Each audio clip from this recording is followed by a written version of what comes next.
Buenas tardes, mi nombre es Omar Villasana y en nombre de todo el equipo de la Feria del Libro de Miami les doy la bienvenida a esta presentación. El compromiso del Miami-Dade College para que todas las personas tengan acceso a la educación y la cultura ha guiado la visión de la feria a lo largo de sus años de existencia. Más que nunca, en esta edición en la que cumplimos 40 años, queremos contribuir y buscamos las formas de hacerlo para que Miami esté conectada con el mundo y que el mundo se mantenga conectado con nuestra ciudad mediante un intercambio de ideas continuo y dinámico, variado y enriquecedor. En esta sesión con la que concluimos nuestra Feria 2023, la gran escritora y periodista española Julia Navarro nos ofrece una historia compartida, su obra más personal, casi un diálogo consigo misma, una invitación a compartir las historias escritas y vividas por mujeres a través de la historia, aunque desde una nueva perspectiva. Antes de darles la palabra, les cuento más sobre las participantes. Julia Navarro ha cautivado a millones de lectores con las 8 novelas que ha publicado hasta la fecha. La Hermandad de la Sábana Santa, La Biblia de Barro, La Sangre de los Inocentes, Dime quién soy, Dispara, Yo ya estoy muerto, Historia de un canalla, Tú no matarás y de ninguna parte. Sus libros se han publicado en más de 30 países y Dime quién soy se ha producido una ambiciosa serie de televisión a cargo de Movistar Plus. Hoy presenta una historia compartida, Plaza Janés 2023, una sugerente invitación a compartir las historias escritas y vividas por mujeres, con ellos, sin ellos, por ellos, frente a ellos. Hasta el siglo XX la historia la escribieron los hombres. Eso explica por qué las mujeres apenas aparecen como sujetos de las historias de la historia. Sin embargo, la lista de aquellas que la protagonizaron es extensa, desde diosas hasta reinas, desde cortesanas hasta científicas, desde actrices hasta santas, desde escritoras hasta políticas. Han estado en todas partes, aunque con un manto de silencio que se empeñaron en cubrir e ignorar.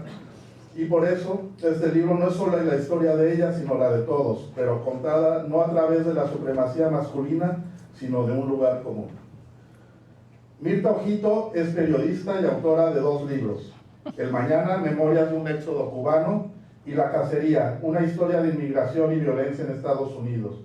Ha trabajado en el Nuevo Herald, de Miami Herald y del New York Times. Además, fue profesora de periodismo durante casi 9 años en la Facultad de Estudios Postgraduados de la Universidad de Columbia. Ojito ha recibido numerosos premios y fue parte del equipo del New York Times, que recibió un Pulitzer por una serie de artículos sobre temas raciales en el 2001. Actualmente es Senior Director de Standards de NBC en la cadena Telemundo. Y les pido por favor que pongan sus celulares en modo de vibración y silencio para poder disfrutar de esta presentación. Muchas gracias. Muchas gracias. Bueno, buenas tardes a todos.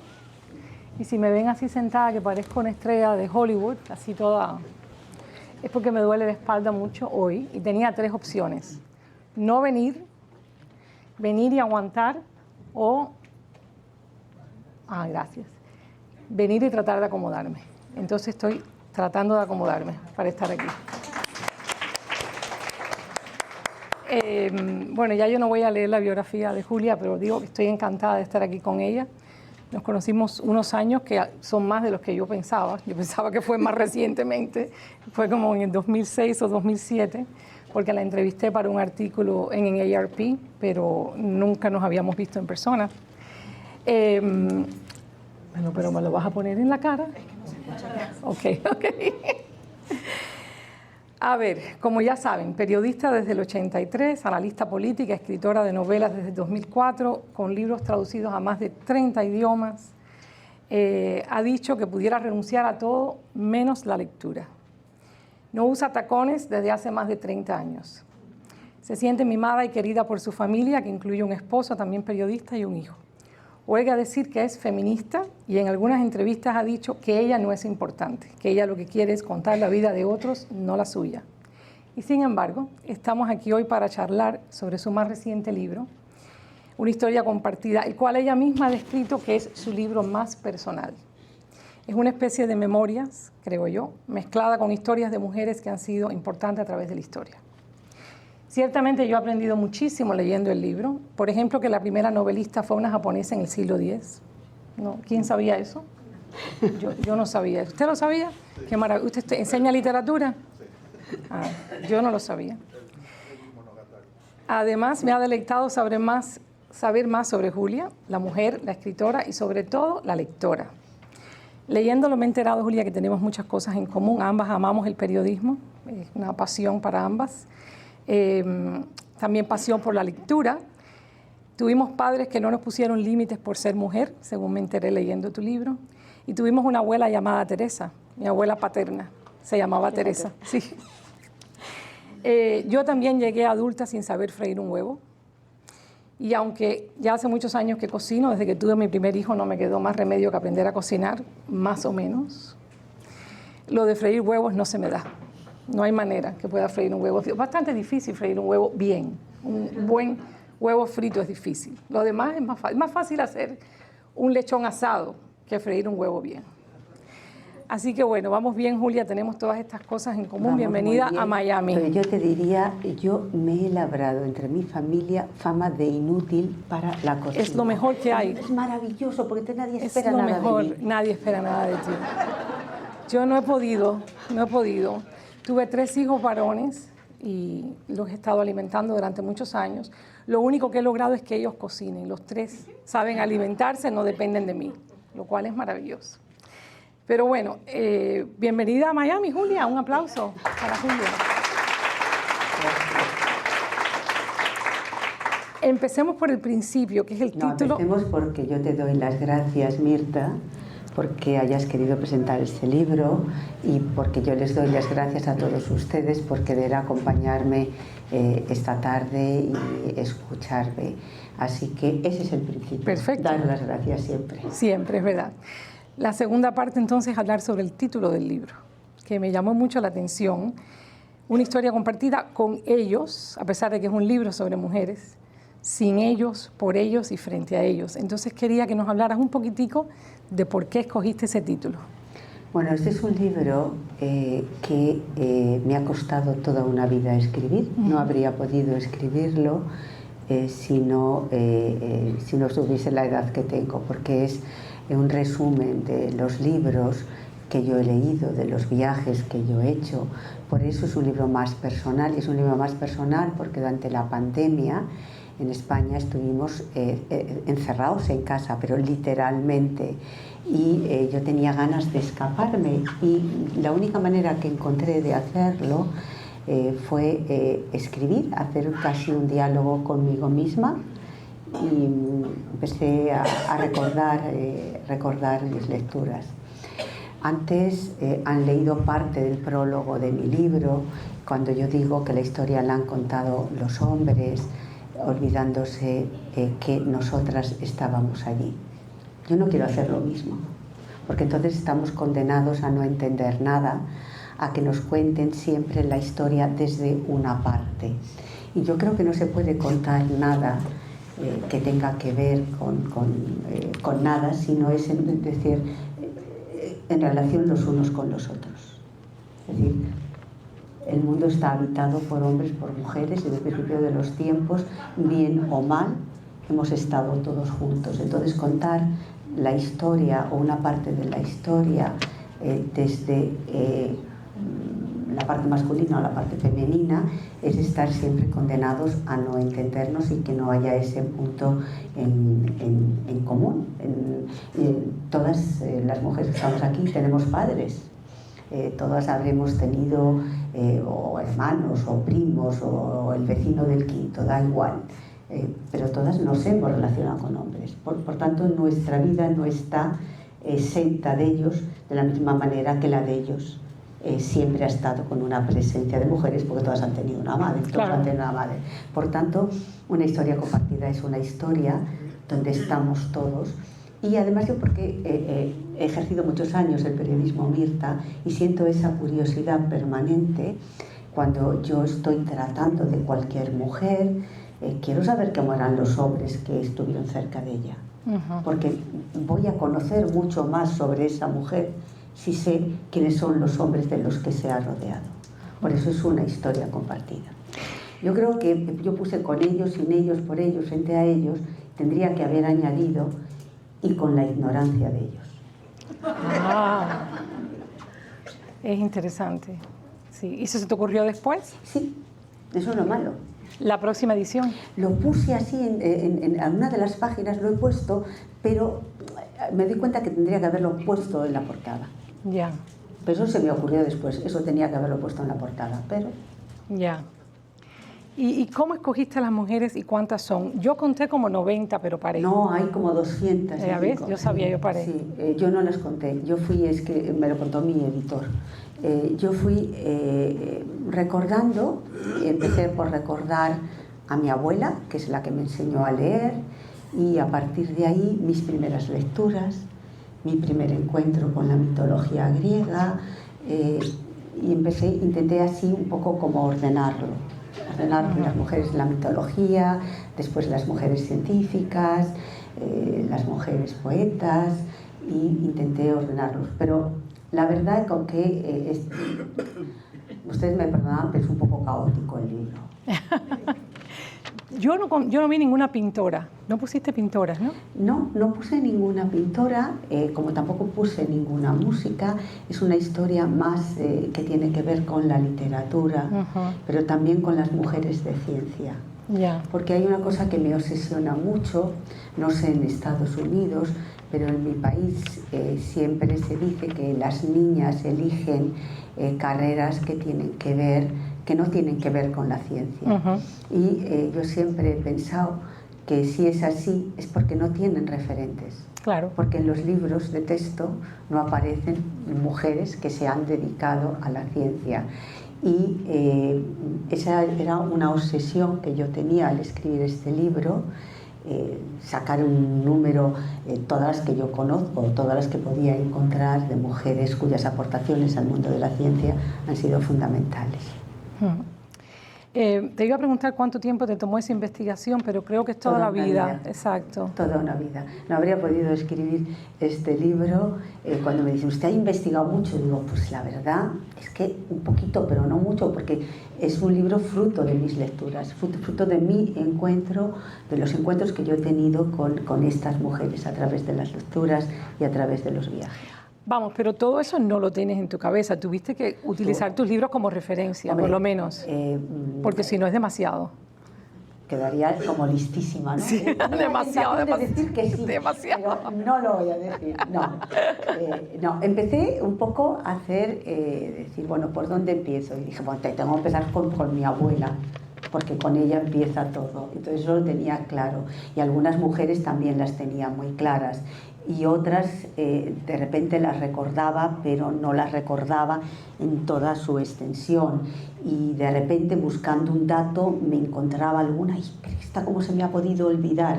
Y la verdad es que luego, cuando terminé de escribir el libro, tengo la sensación de que se me han quedado muchas en el tintero. Por ejemplo, hay una escritora que a mí me parece realmente extraordinaria y que tengo una auténtica devoción por ella, que es Irene Nemirovsky, y no hablo de ella. Entonces, cada presentación lo digo porque es una forma como de decirle a Irene, perdóname. Qué interesante. Yo tenía un profesor en una clase que tomé en Columbia hace años que decía, todo tienen que ponerlo en el libro, porque si no, no van a estar en la librería diciendo, y me faltó poner esto, que es lo que tú acabas de hacer.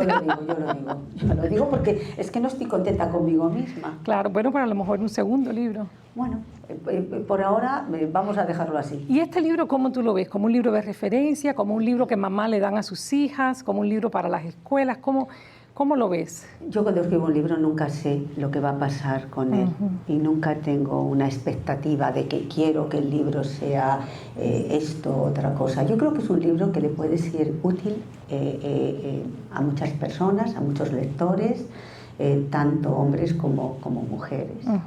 Cuando yo presenté este libro en España y luego he estado acudiendo a ferias, me ha gustado mucho ver a gente joven.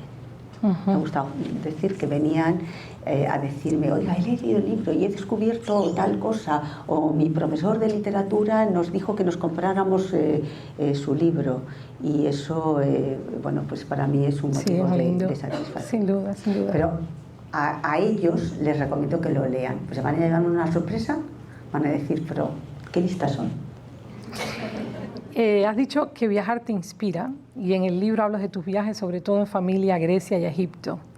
Yo estaba en Grecia, pero no en Egipto, y me dieron muchas ganas de ir después de leer el viaje. Bueno, te iba a preguntar, ¿a cuál país vuelves o volverías? ¿O qué cultura o ciudad es la que más te atrapa?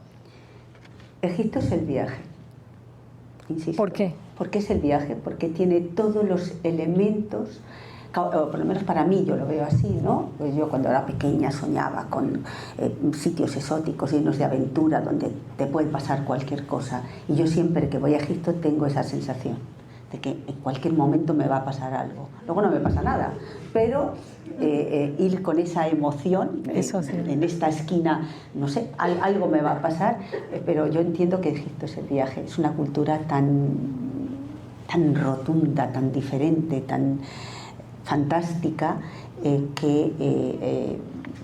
bueno, a mí Egipto me encanta. Tengo también una relación, yo hablo en este libro de una ciudad, Alejandría, que era una ciudad que tenía totalmente mitificada, y que si alguien lee el libro, luego no quiero que me vengan a reclamar. Porque Alejandría es lo que uno ve con los ojos del alma. Yo cuando leía los poemas de Cavafis, o cuando leí ese libro maravilloso bueno, es que ha habido tantísimos libros que nos remiten a Alejandría. Cuando tú llegas allí no ves nada, ¿no? El Cuarteto de Alejandría, por ejemplo, seguro que muchos de ustedes lo han leído. Pues yo, claro, yo la primera vez que fui a Alejandría pensaba, me fui corriendo a sentarme en la terraza del Hotel Cecil, y yo digo, bueno, aquí van a empezar a aparecer todos los personajes estos maravillosos, y yo no veía a nadie maravilloso que pasara delante de mí, y al cabo de un rato me di cuenta que el problema era yo, que no era la gente, y dije, pero ¿cómo puedes ser tan absolutamente burra de no darte cuenta de que esta es una ciudad por la que han pasado otras civilizaciones, y que todas han dejado su huella, y que detrás de esa persona que a ti de repente no ves nada en ella, es la herencia, es la herencia de Roma, la herencia de Grecia, la herencia de tantas y tantas otras culturas. Entonces ahí me cambió el chip. Pero cuando mis amigos, llevados por mi entusiasmo, van a Alejandría, vuelven enfadados conmigo. Entonces yo por eso digo, luego no me protesten. Porque es verdad que yo veo una Alejandría que seguramente no existe vista con los ojos. Tienes que verla con otra mirada. Es que yo creo que con los viajes sucede un poco como con los libros. Uno tiene que estar listo para la ciudad, igual que para cierto libro. Hay ciudades que uno visita a una edad que no significan nada y después las vuelve a ver y significan todo. Igual pasa con los libros. Y los recomiendas y una persona va y dice, a mí no me pareció gran cosa, o no me gustó el libro. Pero a uno le pareció lo más grande del mundo. Es muy difícil. Es muy difícil. Yo, por ejemplo, libros que me han entusiasmado cuando era joven ya no los quiero releer de mayor. Porque algunas veces que he caído en esa tentación, luego digo, pero ¿y yo qué estaría pensando? ¿Cómo me pudo impactar esta historia, o cómo me pudo impactar este ensayo? Es el momento. Y entonces es el momento. Es el momento. Yo por eso no releo, no puedo. No, yo ahora ya no releo nada. Sí, y me sorprendió, sin embargo, que sí sigues viendo películas viejas, como por ejemplo Lo que el viento se llevó, comiendo un pastel de chocolate, lo cual me parece divino. Lo hago por llevar la contraria. ¿Por qué? Pues porque me molesta muchísimo me molesta, no, soy una activista feroz contra el movimiento woke. Entonces me niego a que me digan qué puedo leer, qué puedo ver. Es decir, me parece que es un movimiento absolutamente reaccionario, que está atentando contra la libertad de expresión, la libertad de pensamiento, y siempre voy a estar enfrente y sobre todo me niego a que me traten como si yo fuera una niña pequeña. Yo soy un adulto, tengo derecho a decidir qué quiero leer y qué quiero ver. Entonces yo cuando veo Lo que el viento se llevó, sé lo que estoy viendo. Gracias. En el libro también dices que te sientes parte de la América que habla español. Y mi pregunta es, ¿por qué has viajado mucho por América Latina? He viajado mucho por América Latina y porque en cada rincón de América me encuentro bien. Entonces, como decía aquel poeta, allí donde estoy bien, allí está mi patria. Sí, es cierto. Como muchos latinos nos sentimos muy bien en España cuando viajamos a España. Pues es que somos primos hermanos. Sí. Si tuvieras que escoger a una de las mujeres del libro para tomarte un café con ella, ¿con cuál irías? Si no puedes decir una, di 2 o 3. Pues digo todas. ¿Todas? Con un café muy largo. Las 200. No, entonces escoge una. No. No puedes. No quiero.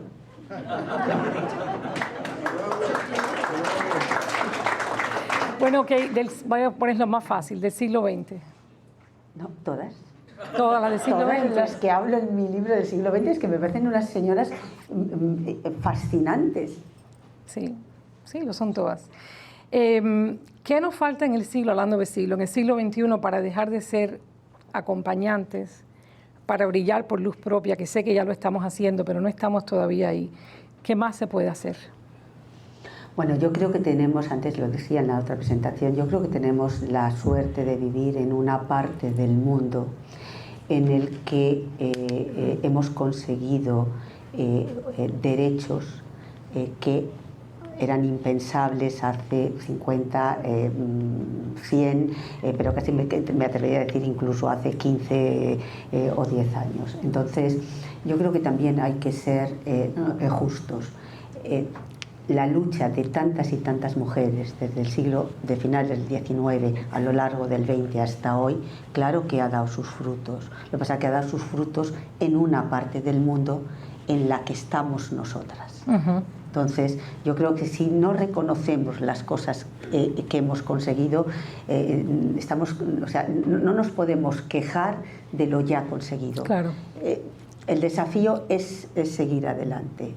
Entonces, ¿qué es lo que nos falta? Nos falta cambiar las miradas de muchos hombres sobre las mujeres. Eso es lo que nos falta. Es un problema de educación y es un problema de tiempo. Y la educación no solamente es en las escuelas, también es en casa. Es decir, la manera que los hombres ven a las mujeres. Esa mirada, sí, esa mirada es la que hay que cambiar. Y hay que explicarles algo que yo siempre digo. Cuando a mí me preguntan que por qué soy feminista, siempre digo que soy feminista porque soy demócrata. Porque no se puede ser demócrata si no vives en una sociedad en la que todos los ciudadanos tienen los mismos derechos y las mismas oportunidades. Por tanto, es un problema de democracia, un problema de calidad de la democracia. Cuando creemos que vivimos en una sociedad democrática, tenemos que ver qué calidad democrática tiene esa sociedad. Y una sociedad en la que todos sus ciudadanos no tienen los mismos derechos y las mismas oportunidades, la calidad democrática deja mucho que desear. Por tanto, hay que cambiar esa mirada. Hay que explicar que no es posible que la mitad de la población no tenga esos mismos derechos y esas mismas oportunidades. Y me llama la atención que hay gente que te pregunta por qué eres feminista. ¿Todavía te lo preguntan? Mucha gente, sí. Pero me lo preguntan en todos los países, no te creas. O sea, no es que vengo aquí y me preguntan aquí por qué eres feminista. Me lo preguntan en mi país, me lo preguntan en Francia, me lo preguntan en Alemania. O sea, siempre me preguntan, oiga, ¿usted siempre se declara feminista? Sí, y les digo sí, pero vamos a hablar de democracia para que usted entienda por qué soy feminista. Y volvemos un momentito a las lecturas. Te explicas muy bien en el libro cómo fue que comenzaste a leer y tus primeros libros y todo lo demás. Pero ¿cuál libro fue, si te acuerdas? Yo ciertamente no recuerdo, pero bueno, a lo mejor tú sí tienes mejor memoria. ¿Cuál fue el primer libro que leíste que te impresionó? Pues la verdad que sería incapaz de pensar cuál fue el primer libro que leí que me impresionó. recuerdo mis libros infantiles. Entonces yo leí pues, los libros que seguramente muchas personas que están aquí han leído, La Cenicienta, La Bella Durmiente, esos libros que ahora hay una parte del feminismo que está en contra, las feministas de la cuarta ola con las que yo tengo algunas discrepancias. Claro, yo no me volví tonta por leer La Bella Durmiente. Es decir, no sé si soy muy lista, pero luego tonta no soy. Y leí La Bella Durmiente, leí La Cenicienta, Blancanieves. Por tanto, esas fueron mis lecturas de cuando era una niña pequeña. Y unas lecturas que yo regalo a las niñas pequeñas de mi familia, según van llegando, porque creo que no se van a volver en absoluto tontas.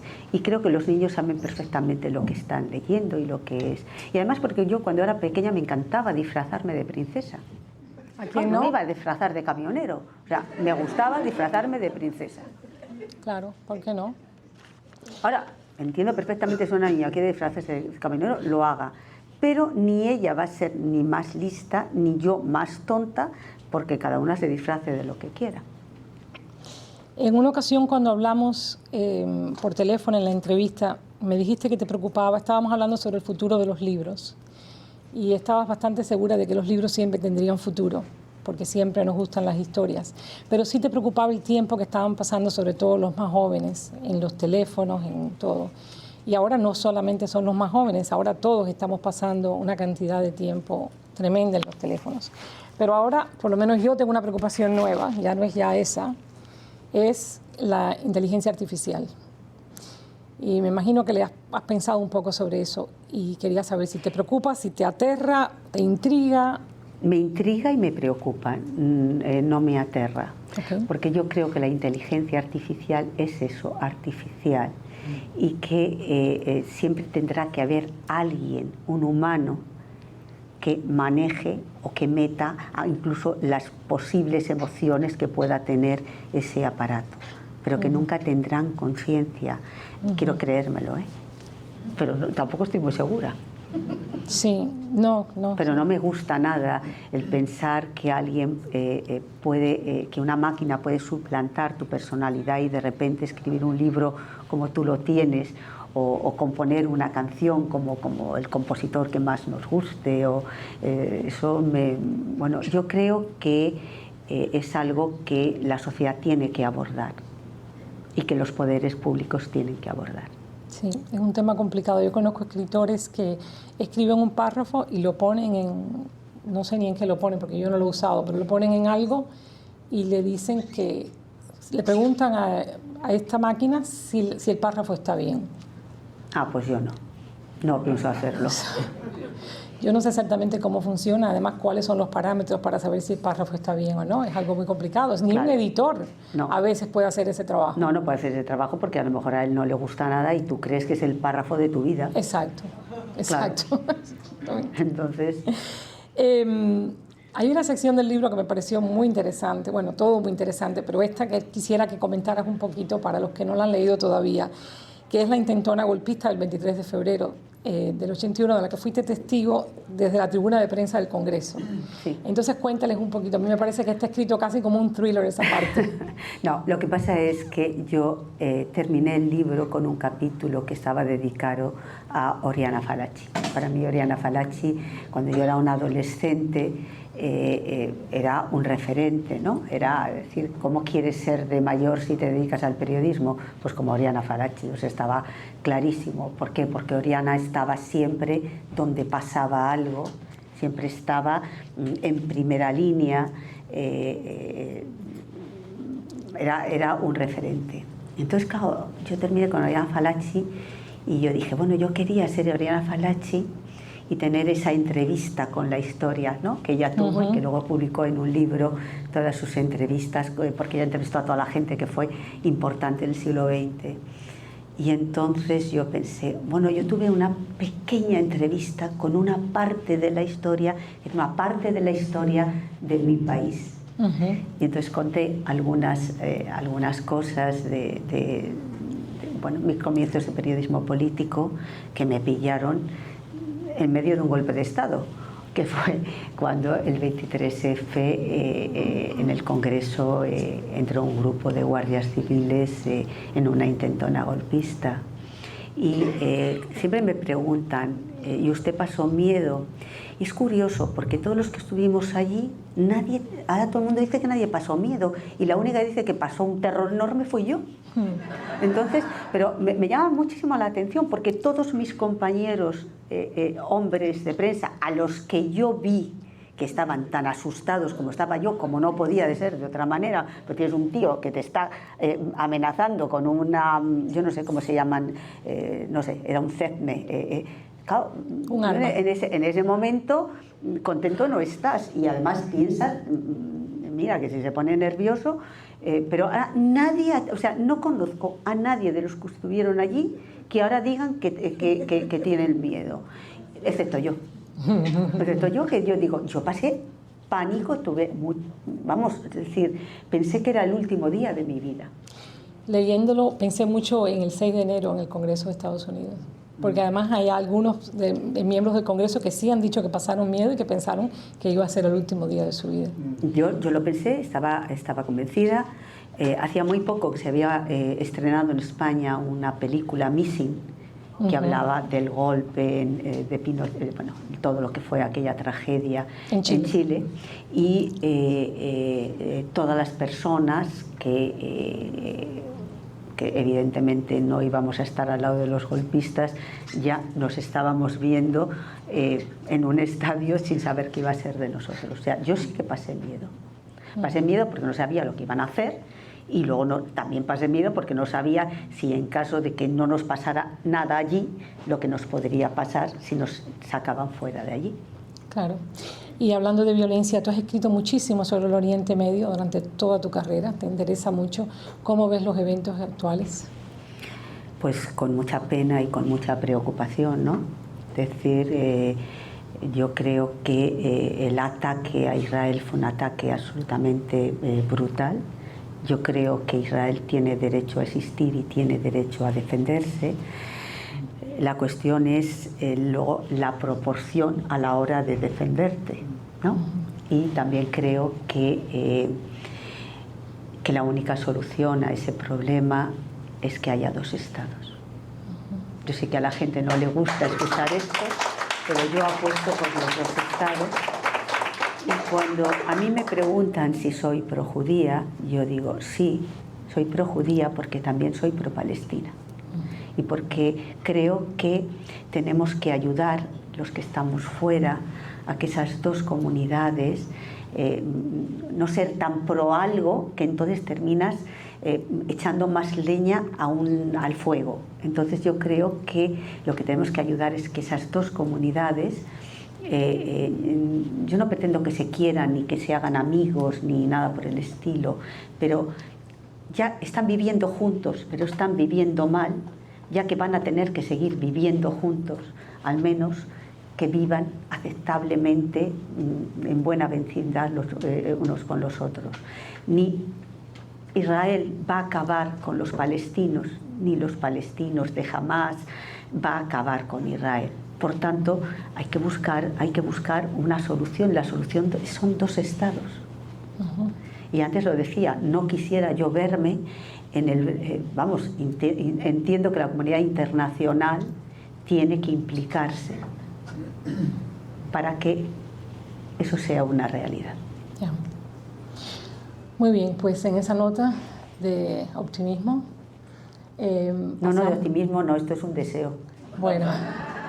Ojalá yo tuviera una varita mágica y pudiera hacer un poquito realidad lo que deseo. Pero hoy he leído una entrevista hermosísima en un periódico español se ha creado una asociación de padres palestinos y padres israelitas que han perdido a sus hijos o en atentados terroristas o en guerras. Entonces, hay una entrevista con un padre palestino que perdió a su hija de 10 años y un padre israelita que perdió a su hija también con una edad parecida, que ambos han muerto en situaciones de violencia, y para mí es una puerta a la esperanza.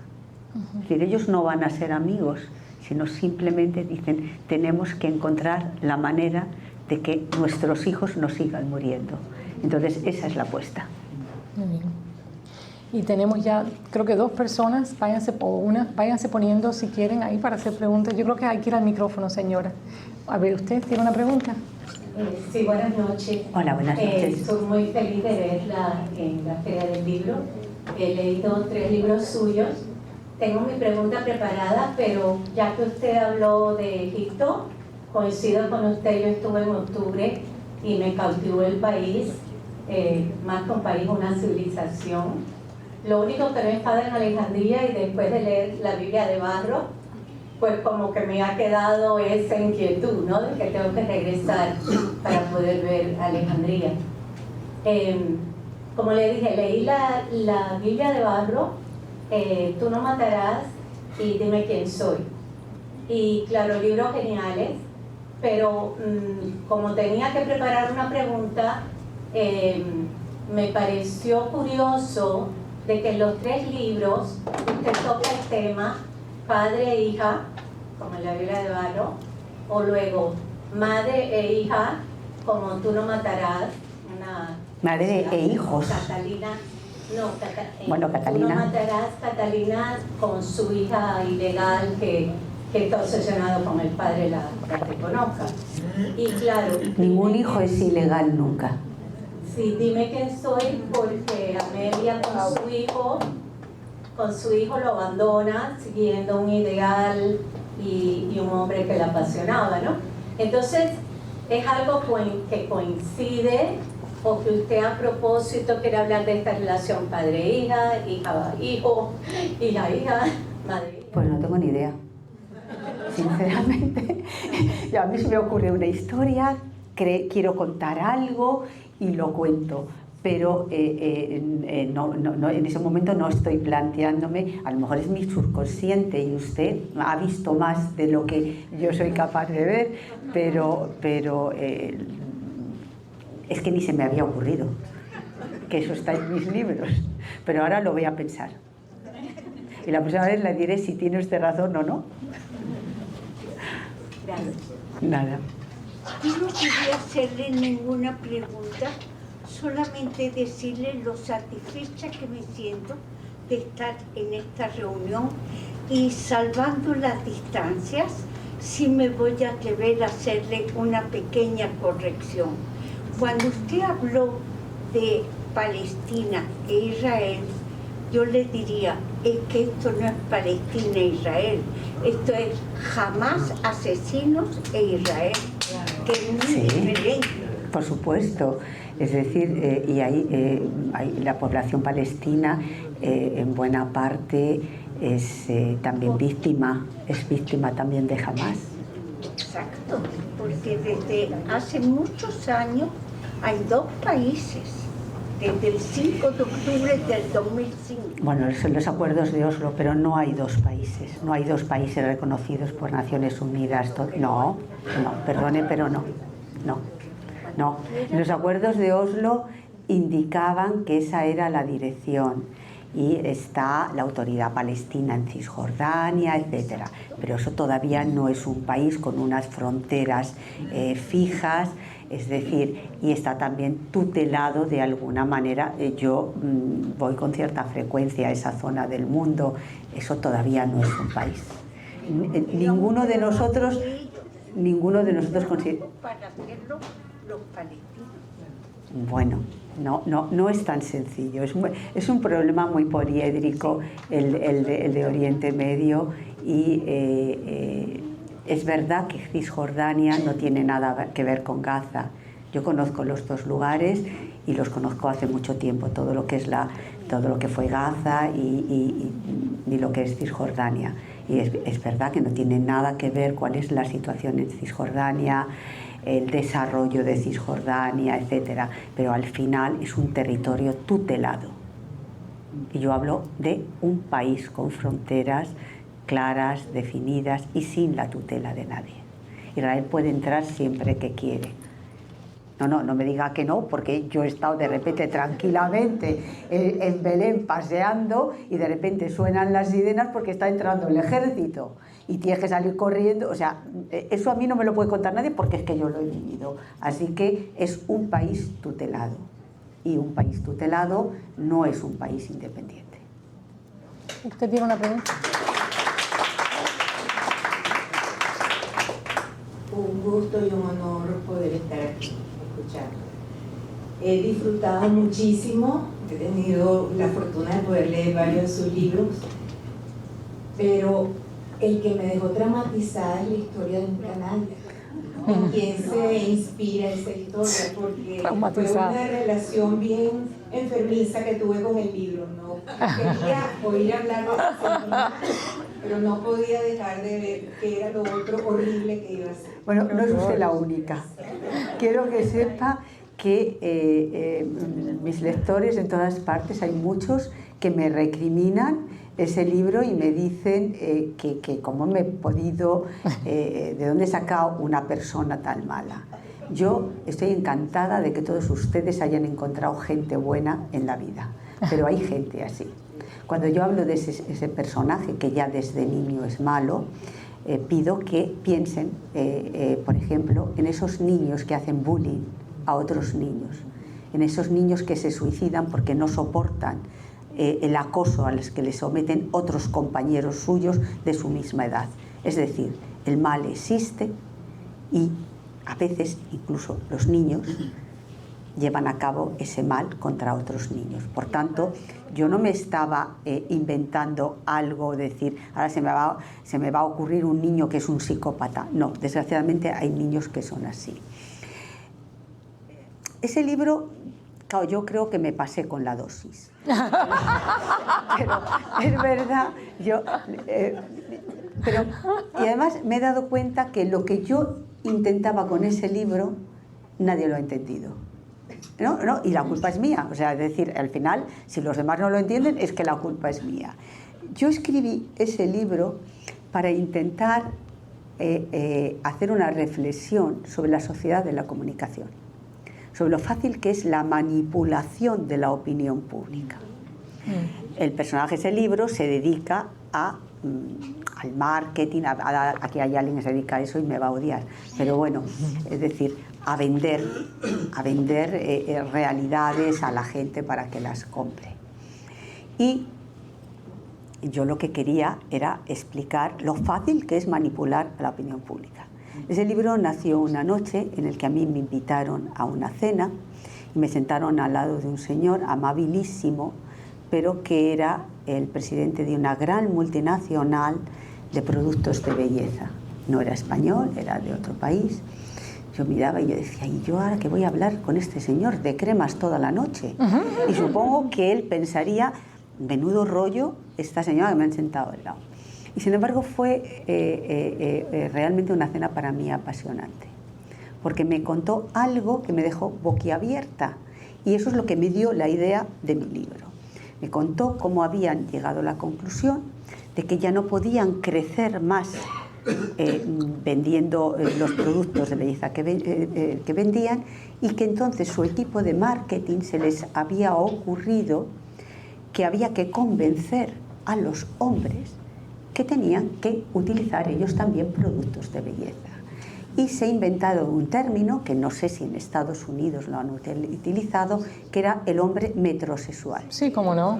Bueno, entonces los pobrecitos míos, todos depilándose con lo que duele, pero de repente convencieron a muchísimos hombres que si la crema de depilar, que si te quitas el pelo de la ceja, que yo les aconsejo no lo hagan porque es un sufrimiento, pero picaron miles y millones de hombres en todo el mundo. Y era sencillamente porque un equipo de marketing se les ocurrió cómo rompemos el techo que ya tenemos y que parece que ya no vamos a crecer más, y entonces se les ocurrió lo de los hombres metrosexuales, campaña de publicidad con futbolistas y deportistas importantes, etc. Entonces yo quería hablar de eso, pero nadie entendió que yo quería hablar de eso. Luego, el problema es mío. Y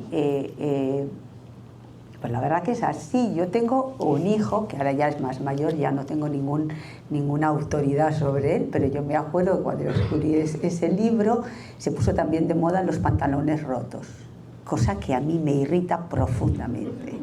Y les voy a decir por qué. Porque yo he viajado mucho por países del tercer mundo y he conocido a mucha gente que lleva los pantalones rotos porque no tiene otra opción y porque me hace una frivolidad insoportable, o a mí me resulta insoportable que los niñitos de Occidente lleven los pantalones rotos porque es una moda. Es decir, me parece que es jugar realmente con algo que a mí me indigna. Y yo le decía a mi hijo que se compraba pantalones rotos, decía, mira, tú estás llevando esto porque alguien en un consejo de administración de algún sitio ha decidido que ya no pueden, o sea, que tienen un techo para seguir vendiendo jeans, y ahora se les ha ocurrido esta nefasta idea. Y los niños como tú, de todo el mundo, estáis gastándoos fortunas comprando pantalones rotos, porque además yo decía, si quieres yo te los corto, o sea, yo te los rompo. Pero claro, se suponía que yo no los cortaba como había que romperlos. Entonces, esa fue una moda que yo estaba también escribiendo el libro en ese momento y me irritaba tanto. Estaba tan enfadada, porque yo sé lo que es ver a los niños en los estercoleros de algunas capitales y algunos lugares en América Latina, en África y en otros lugares, en que claro que llevan los pantalones rotos. Me parece un insulto. Me parece un insulto. Entiendo que los llevan no se dan cuenta y no han hecho esa reflexión, pero eso son lo que me llevó a escribir Historia de un canalla. Y claro, el canalla lo puse malísimo, porque como mi indignación era tanta que a lo mejor se me fue la mano. Pero ese era el objetivo.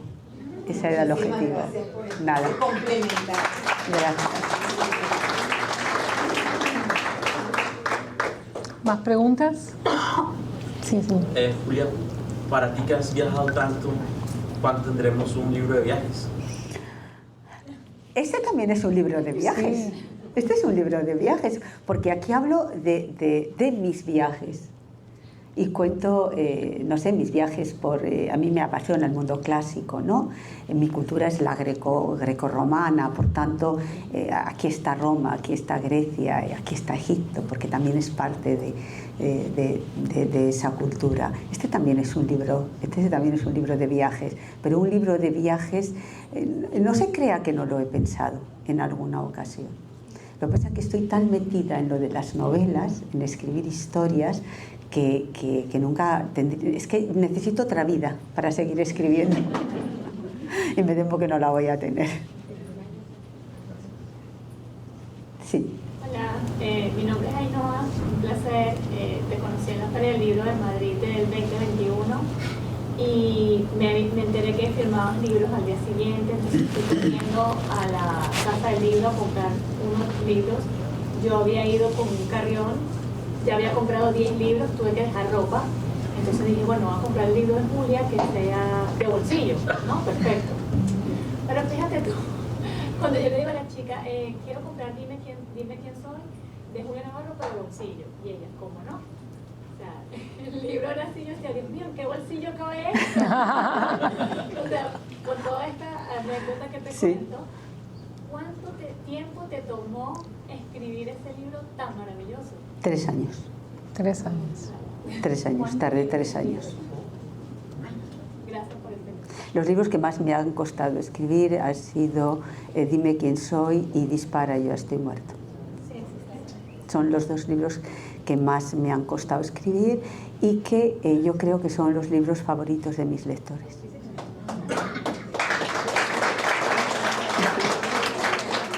Yo, cuando me preguntan si son los míos, eso no lo digo. Pero sí sé que son los libros favoritos de mis lectores. Sí. De autores contemporáneos, ¿cuál tú recomiendas? Javier Marías. Murakami, sí, pero a mí me interesa mucho más Javier Marías. Usted me ha preguntado. ¿Que cuál le recomiendo? Usted me recomienda a mí. Yo he leído a Murakami, pero me interesa muchísimo más el mundo de Javier Marías. ¿Y de los libros de él en particular hay uno? Todos. A mí me gusta mucho Mañana en la batalla, piensa en mí. Ah, sí, el libro de él. Me parece un libro fantástico, pero todos. A mí me gusta todo lo que ha escrito Javier Marías. Muy bien. ¿Alguien más? ¿Alguien más? ¡Qué silencio! Una señora. ¡Qué susto! ¿Cuál es el próximo libro que está más o menos...? Eso le gustaría saberlo a mi editor. Mi editor, que sabe que no se lo voy a decir hasta el día que yo no le entrego el pendrive, pero él hace todo tipo así como de trampas. Es decir, que la mandó a ella. No, pero como sabe que yo, cuando yo estoy escribiendo, normalmente viajo a sitios en los que puede transcurrir la acción de mis libros, aunque sean lugares al que yo conozco y en los que he estado muchas veces, pero siempre necesito verlos con los otros ojos, que son los ojos de mis personajes. Entonces él me hace trampas, me llama. ¿Dónde estás? Sí, ¿dónde estás? Hay ahora un puente, te vas a ir a algún sitio. ¿Cuántas horas de diferencia hay? ¿No te vas de viaje? No, no sé. Pero, ¿Eso lo hace por hasta que no superstición? entrego el pendrive... ¿Es superstición eso o...? Tengo la sensación que hasta que no pongo la palabra fin no hay libro. Y entonces puede ser que sea una superstición, aunque yo no lo llame así, no lo considere así, pero el caso es que no pienso decirle nada a nadie. ¿Y hay alguno que has escrito que se quedó en la gaveta? No, pero Dispara, yo estoy muerto sí se quedó un tiempo en un cajón, porque tenía miedo de la reacción de mis amigos. De mis amigos en un lugar u otro de esa frontera que desgraciadamente no existe. Entonces pensaba, no lo van, o sea, si a uno le gusta, a los otros no les va a gustar nada. Y entonces me pensé mucho el publicarlo. Luego para mí fue una satisfacción saber que no había perdido los amigos. Pero eso habla bien de ellos, no de mí. Cuando usted escribe, tiene una disciplina, ¿cómo es su proceso? Escribir es un trabajo. Es decir, esto suena poco glamuroso. Sería fantástico decir que las musas te visitan y entonces... A mí nunca me han visitado. No quieren saber nada conmigo. Eso que a mí me encanta el mundo griego, pero a mí nunca me han visitado. Por tanto, es un trabajo. Y claro que necesitas una disciplina. Por lo menos en mi caso. De todas maneras, cada escritor es un mundo. Hay escritores que pueden decir, yo escribo 3 horas al día, otros que pueden decir, escribo 8, unos por la mañana, otros por la tarde. Yo empecé escribiendo muy pronto, levantándome a las 4 de la mañana, escribí hasta las 8, que fue la época que intenté compaginarlo, hacerlo compatible con el periodismo. Luego ya la salud no me daba para tanto y tomé una decisión, ¿no? Y ahora escribo a otras horas, ya no me levanto a las 4 de la mañana, madrugo mucho, pero ya no son las 4 de la mañana, pero es una disciplina, es decir, no, por lo menos para mí. ¿Y cómo lo haces ahora? Pues ahora tengo que hacerlo compatible con las promociones, porque vivimos en esta sociedad en la que lo que la gente no ve no existe. Yo a veces pienso lo maravilloso que debía ser, ¿no?, en el siglo XIX, que el escritor escribía, el libro llegaba a la mesa de la librería y la gente lo compraba o no lo compraba, pero tú ya no te tenías que encargar de nada más. Claro. Y ahora vivimos en una sociedad en la que tenemos que decir todos lo que estamos haciendo para que los demás se enteren lo que estás haciendo. Entonces, la promoción se lleva mucho tiempo. ¿Y tratas de escribir todos los días? Trato de escribir todos los días, escribo todos los días, aunque sea una línea. ¿Por ejemplo, hoy? Por ejemplo, hoy escribiré una línea. ¿Todavía no lo has hecho? ¿La escribirás? La escribiré. Muy bien, muy bien. Me lo apunto, ¿eh? O sea, yo luego cuando llego en el maldito teléfono, que sirve para todo, Para algo en el sirve, blog sí. de notas, apunto una palabra, apunto una frase, algo. Sí, es muy bueno para eso. Sí. Señora. Esta escritora inagotable con la que contamos hoy esta agradable charla, ¿tuvo alguna influencia familiar o bien de amistades cercanas? Mire, mi padre era periodista, entonces todo el mundo cree que yo soy periodista por mi padre y nada más alejado de eso. Es decir, yo llegué al periodismo porque yo quería ser bailarina de ballet. Entonces quería ser como Margot Fonteyn. Entonces cuando yo termino el bachillerato digo, yo me quiero ir a Londres. Claro, me miraron en mi casa como diciendo, ahora nuestros hijos viajan con normalidad y se van a hacer intercambios a Australia, hacen esas cosas. Cuando yo era pequeña eso era bastante complicado, y menos decir, me quiero ir a Londres y además quiero ser bailarina. Bueno, en casa dijeron no. Entonces, mi segundo interés era la física. Me encantaba porque yo pensaba que realmente los misterios del universo me los descubriría la física. Pero claro, tenía un problema, que a duras penas había aprobado física y matemáticas a lo largo de todo el bachillerato. O sea, era realmente muy justita. Entonces, la profesora de literatura, que era, no sé si aquí en Estados Unidos se dice de la misma manera, allí tienes un tutor, que es el que se encarga de un curso. Cada curso tiene un profesor que se encarga un poco de todos los alumnos, y la tutora de mi último curso era la profesora de literatura. Entonces, cuando terminábamos, nos llamaba a final de curso a todos, bueno, ¿qué vas a hacer? ¿Qué has pensado? Entonces yo le dije, pues mira, no me dejan en casa, lo de ser bailarina no lo ven, pero he pensado que voy a ser física. Claro, la carcajada de mi profesora fue fantástica, es decir, empezó a reírse, lo cual me molestó mucho, y me dijo, mira, tú puedes haz lo que quieras, es decir, si quieres ser física, pero claro, has hecho el bachillerato de letras. Y antes del bachillerato de letras, te recuerdo que los suspensos en física y en matemáticas eran habituales y que llegabas a los 5 muy raspados. Lo cual me pareció muy impertinente por su parte recordarme esas cosas, pero bueno, entonces dije, bueno ya, pero quiero ser física. Y me dijo, bueno, haz lo que quieras, pero a ti lo que realmente se te da bien es escribir. Entonces aquello me produjo un shock, porque además le dije, ya, pero sacar buena nota contigo me ha costado Dios y ayuda. Y me decía, claro, porque yo he sido muy exigente porque sabía que podías hacerlo mejor. Y yo decía, pues podías haber pensado que podía hacerlo peor y ser menos exigente. Pero bueno, como en eso ya no nos íbamos a poner de acuerdo en ese momento en que yo ya me iba del colegio, pero me hizo pensar, me hizo reflexionar y me hizo darme cuenta de que sí, que me matricularía en física, pero que seguramente sería un desastre. Y entonces opté por el periodismo. Pero todo el mundo piensa, como mi padre era un periodista y un periodista muy afamado, esas cosas, todo el mundo piensa que era por seguir una tradición familiar, nada que ver. O sea, fue mi profesora de literatura, con la que ahora es una señora muy anciana y maravillosa, con la que sigo teniendo mucho contacto y que ella se siente muy orgullosa de mí. Y además le encanta que yo diga que yo escribo libros por ella. Qué bonito.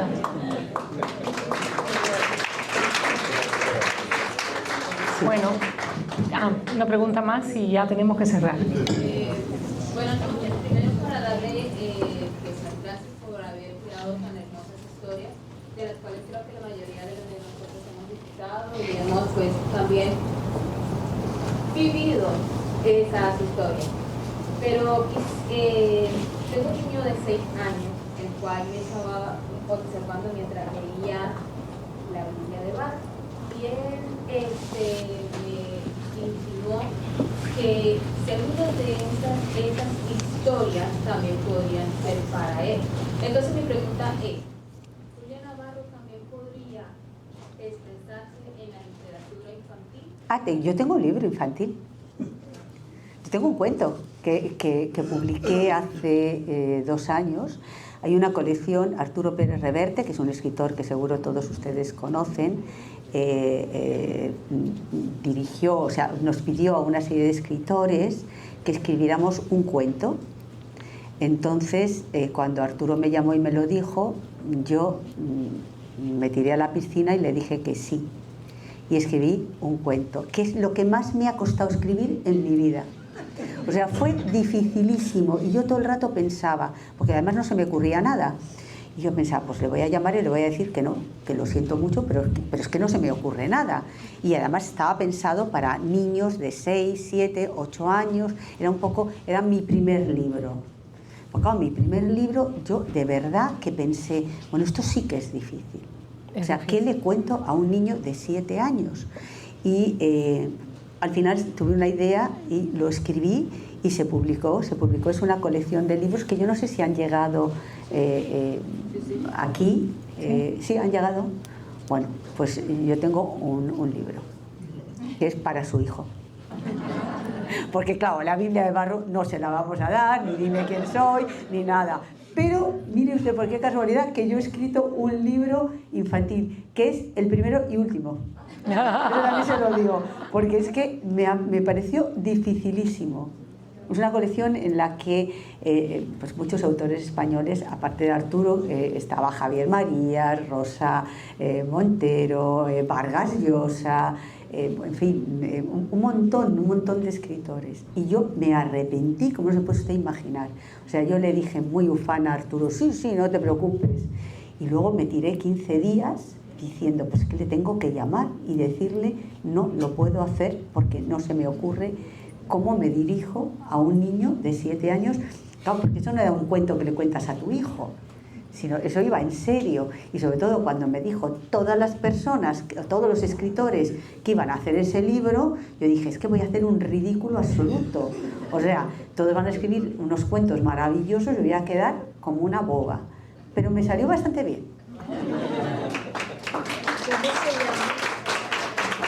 Bueno, con eso concluimos. Julia va a estar afuera firmando libros, ¿no? Sí. Sí, diga. De todos sus libros, ¿cuál es su favorito? Eso no te lo va a decir. No te lo va a decir. Ya dijo que no. No. Es como Hay las un libro madres. que yo quiero mucho, le quiero muy especialmente, que es Tú no matarás. Quizá porque es un libro